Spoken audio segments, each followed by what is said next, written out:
Bismillahirrahmanirrahim. Assalamualaikum warahmatullahi wabarakatuh. Alhamdulillahirabbil alamin wa bihi nasta'in wa ala umuri dunya waddin. Wassalatu wassalamu ala asrofil anbiya'i wal mursalin wa ala alihi wa sahbihi ajma'in, amma ba'du. Pertama-tama dan yang paling utama, marilah kita panjatkan puja-puji syukur kita kehadirat Allah Subhanahu wa taala, yang mana Allah telah memberikan kepada kita beribu-ribu kenikmatan, yang diantaranya nikmat iman, nikmat Islam, serta nikmat sehat walafiat. Sehingga kita bisa berkumpul di channel ini, kita bisa berdiskusi di channel ini, di kolom komentar maksudnya. Sholawat serta salam senantiasa selalu kita curah limpahkan kepada Habibina wa syafi'ina wa maulana Muhammadin sallallahu alaihi wasallam, yang semoga di yaumil akhir nanti kita semua mendapatkan syafaatnya dan diakui sebagai umatnya. Amin ya robbal alamin. Yang terhormat kepada dosen pengampu mata pelajaran perilaku organisasi, yaitu Bapak Ade Faisal Mabatuhi SEMM. Semoga beliau dilindungi oleh Allah Subhanahu wa taala dan dimudahkan segala urusannya. Amin ya robbal alamin. Dan juga kepada teman-teman semua yang berada dari Sabang sampai Merauke. Semoga teman-teman sehat selalu ya, sukses selalu kawan. Nah, pada kesempatan kali ini guys, saya mendapatkan tugas ujian tengah semester, bukan tugas lagi, yaitu mempresentasikan dari awal perkuliahan hingga UTS yang diberikan oleh Bapak Ade Faisal Mabatuhi SEMM. Nah, pada kesempatan kali ini izinkan saya untuk mempresentasikan, dan juga teman-teman yang menonton video ini tolong simak baik-baik karena kita sama-sama belajar ya, bukan mencari validasi. Asik. Tanpa berlama-lama kita lanjut dari bab 1. Oke guys, di bab pertama kita belajar tentang pengertian perilaku organisasi, terus tujuan mempelajari perilaku organisasi, terus selanjutnya ada pendekatan dalam perilaku organisasi, dan terakhir ada tantangan dan peluang. Jadi di bab 1 ini adalah bab paling dasar dari semuanya, dari materi perilaku organisasi ini. Bab 1 ini menjadi suatu dasar dari semuanya. Nah, jadi perilaku organisasi itu adalah studi tentang bagaimana individu dan kelompok berperilaku dalam suatu organisasi. Tujuannya supaya organisasi bisa berjalan dengan efektif.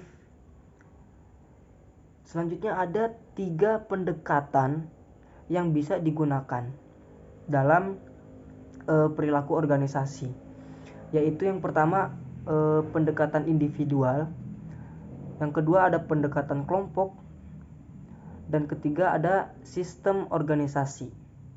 Nah, di dalam dunia kerja yang modern, yang di zaman kita ini, terdapat banyak sekali tantangan yang bermacam-macam. Seperti salah satunya perubahan teknologi, keberagaman, dan ekspektasi yang tinggi. Nah, tapi di balik itu ada juga peluang untuk tumbuh dan berinovasi. Jadi tidak tidak menjadi suatu penghalang untuk tetap berinovasi, untuk tetap meningkatkan kinerja kita, kualitas kita. Jadi kita masih tetap bisa berkembang. Mungkin saya hanya akan menyimpulkan dari setiap bab masing-masing karena keterbatasan durasi yang diberikan oleh Bapak dosen. Oke. Nah, Jadi untuk bab 1 paham semua ya, dari arti, tujuan, dan juga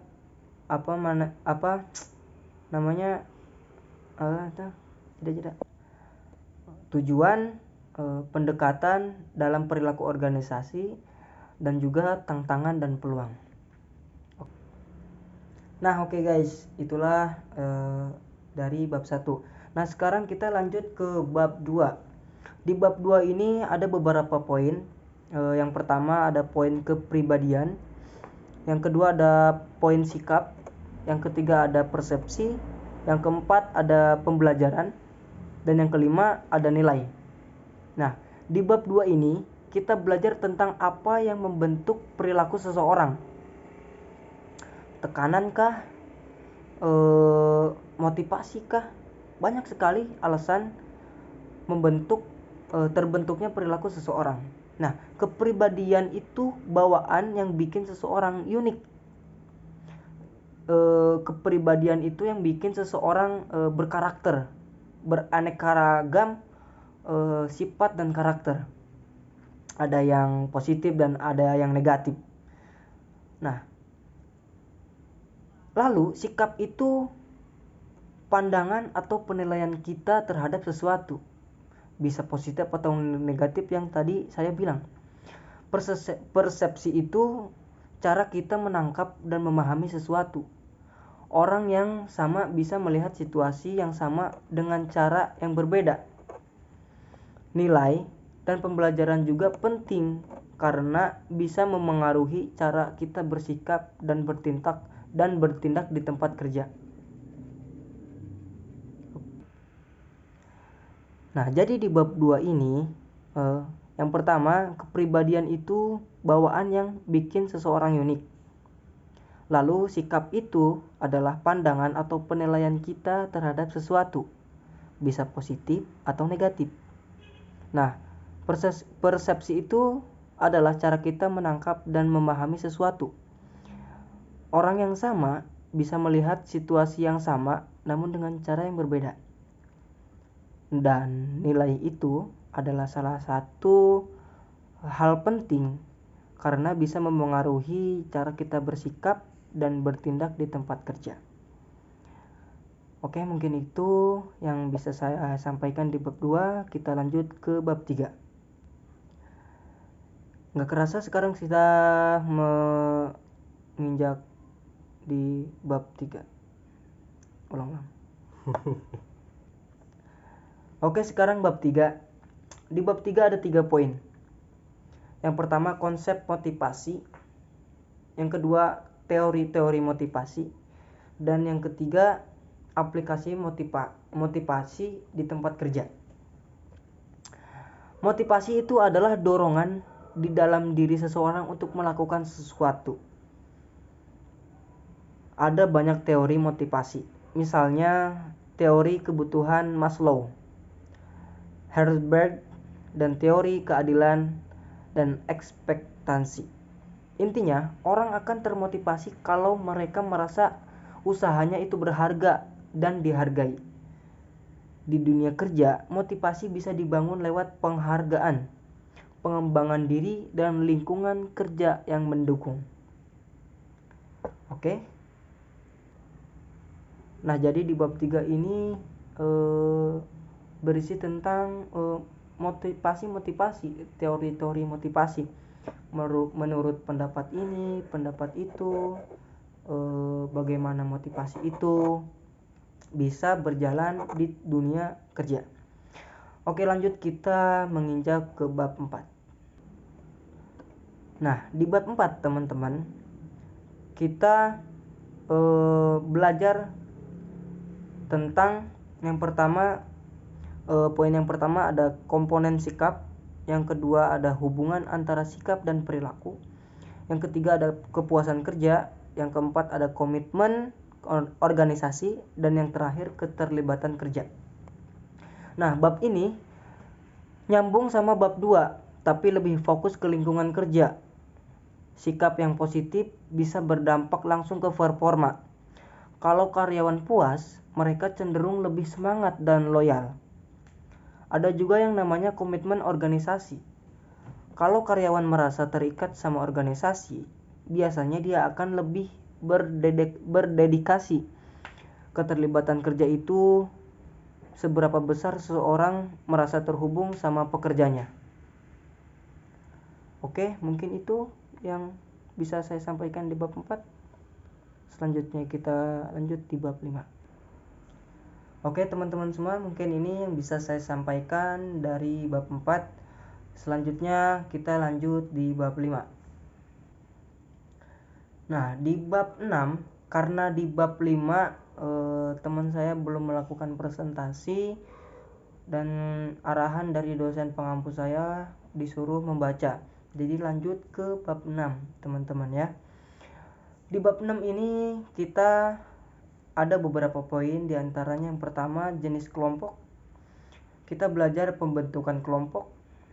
Yang ketiga struktur kelompok, yaitu peran, norma atau status. Dan yang terakhir ada proses tim yang efektif. Di dalam organisasi, orang gak bisa kerja sendiri. Kita pasti masuk ke dalam kelompok atau suatu tim. Nah, kelompok itu bisa formal, bisa juga informal. Nah, setiap tim itu punya norma, peran, dan struktur. Kalau semuanya jelas, tim bisa bekerja lebih efektif. Komunikasi dan kepercayaan itu kunci banget di dalam kerja sama tim. Jadi di dalam suatu perusahaan gak mungkin kita bekerja sendirian. Pasti ada yang namanya HRD, manajer, terus anggota, karyawan. Itu semua berkelompok. Itu semua suatu tim. Ada yang bagian gudang, ada yang bagian keamanan, ada yang bagian menganalisis perkembangan ekonomi, ada yang mengalami bagian keputusan, pengambilan keputusan. Itu semua tim. Tujuannya apa? Tujuannya adalah untuk agar perusahaan itu maju sesuai tujuannya, sesuai dengan visi dan misi. Ya, mungkin ini yang bisa saya sampaikan di bab 6. Selanjutnya kita lanjut di bab 7.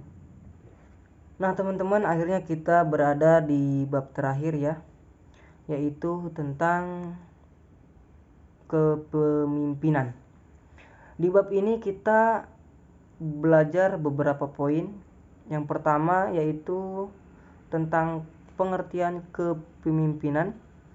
Yang kedua ada teori-teori kepemimpinan. Yang ketiga ada gaya kepemimpinan. Dan yang terakhir ada kepemimpinan efektif. Nah, teman-teman semua, pemimpin itu bukan cuma orang yang punya jabatan tinggi. Bukan orang yang cuma bisa nyuruh-nyuruh doang. Atau bukan orang yang jabatannya tinggi, gajinya tinggi. Bukan. Tapi orang yang bisa memengaruhi orang lain. Ada banyak teori-teori sifat, perilaku, kontingensi. Banyak sekali teori-teori kepemimpinan. Lalu gaya kepemimpinan pun berbeda-beda. Ada yang demokratis maksud saya. Ada otoriter, ada partisipatif. Jadi setiap perusahaan, setiap bisnis itu mempunyai cara masing-masing untuk bisa memengaruhi orang lain. Tujuannya apa? Agar rekan kerja kembali semangat. Agar rekan kerja bisa merasa adil, mempunyai sosok pemimpin yang adil gitu. Jadi nggak sembarang orang pemimpin itu mimpin gitu. Dan juga gaya kepemimpinan ini sangat berpengaruh Contohnya, misalkan ada orang gaya ke pemimpin itu loyo-loyo, marah-marah mulu. Kita sebagai pegawai, apa yang kita rasakan? Kebanyakan orang dan pengalaman saya, dari teman-teman saya cerita, itu pada ngeluh. Sialan, pemimpinnya cuma bisa marah-marah. Padahal ini, gajinya sedikit. Kita disuruh ngejar target. Yang ada tekanan kepada pekerja. Makanya ada teori gaya kepemimpinan.